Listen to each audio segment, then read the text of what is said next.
আইন শৃঙ্খলা পরিস্থিতি বিবেচনায় আজ থেকে সারা দেশে শুরু হচ্ছে চিরুনি অভিযান। স্বরাষ্ট্র উপদেষ্টা অবসরপ্রাপ্ত লেফটেন্যান্ট জেনারেল মোহাম্মদ জাহাঙ্গীর আলম চৌধুরী রোববার আইন শৃঙ্খলা সংক্রান্ত উপদেষ্টা পরিষদ কমিটির 11তম সভা শেষে এসব কথা জানিয়েছেন।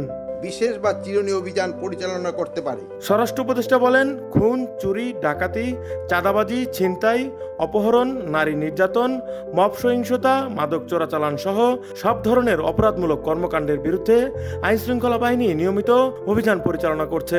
আইন শৃঙ্খলা বাহিনী নিয়মিতভাবে অভিযান পরিচালনা করছে এবং করবে। এসব পরিস্থিতি বিবেচনায় সরকার যে কোনো সময় চিহ্নিত অপরাধী ও সন্ত্রাসীদের ধরতে বিশেষ বা চিরুনি অভিযান পরিচালনা করতে পারে এবং এক্ষেত্রে সাধারণ জনগণ সহ সবার সহযোগিতা কামনা করেছেন স্বরাষ্ট্র উপদেষ্টা। এক্ষেত্রে সাধারণ জনগণ সহ সকলের সহযোগিতা একান্তভাবে কাম্য। সরকার জনশৃঙ্খলা ও জননিরাপত্তা বিঘ্নকারী যে কোনো কার্যক্রম কঠোর হস্তে দমন করবে জানিয়ে তিনি বলেন, দেশের পরিস্থিতি অনুযায়ী বিশেষ বা চিরুনি অভিযান পরিচালনা করার সিদ্ধান্ত হয়েছে। এটা এখন থেকেই শুরু হবে।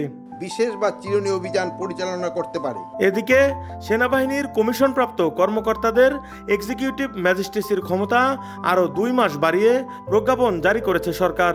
রোববার জনপ্রশাসন মন্ত্রণালয় থেকে এ সংক্রান্ত প্রজ্ঞাপন জারি করা হয়।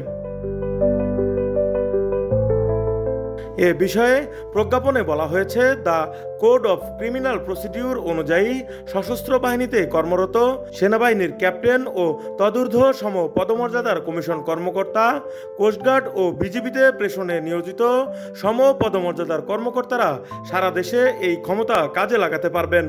সরকার জনশৃঙ্খলা ও জননিরাপত্তা বিঘ্নকারী যে কোনো কার্যক্রম কঠোর হস্তে দমন করবে।